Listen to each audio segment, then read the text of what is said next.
আসসালামু আলাইকুম।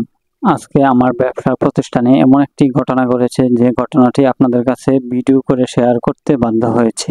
ভিক্ষুক মহিলাকে টাকা দিচ্ছি। ঠিক এরকম আমি টাকা দিয়েছিলাম আমার দোকানে আসা একজন কাস্টমারকে।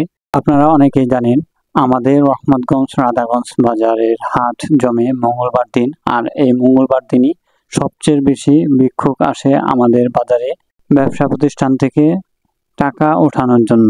তো এরকমই মঙ্গলবার দিন আমার দোকানে অনেক কাস্টমার ছিল। তো কাস্টমারের সাথে কতগুলি ভিক্ষুকও আসছে। তো আমার যে কাস্টমার, এই কাস্টমারের মেশিনটা নিচে রেখে ভিক্ষুকের সাথে দাঁড়িয়েছিল।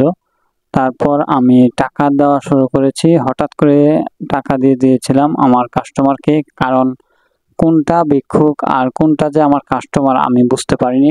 আর এটা কেন বুঝতে পারিনি আপনারা দেখে বুঝতে পারছেন। ভিক্ষুকরা এরকমভাবে আসে, তারা মনে হয় অনেক বাজার করার জন্য এই বাজারে আসছে। আর সবচেয়ে বেশি ভিক্ষুক আসে মহিলা মানুষ। আর আমি যে ব্যবসা করি এই ব্যবসার মাঝে সবচেয়ে বেশি কাস্টমার আসে মহিলা। সেলাই মেশিনের ব্যবসা করি, সবাই জানেন। তাই আমি চিন্তা করেছি ভালো পর্দাশীল মহিলাদেরকে আর ভিক্ষা দিব না।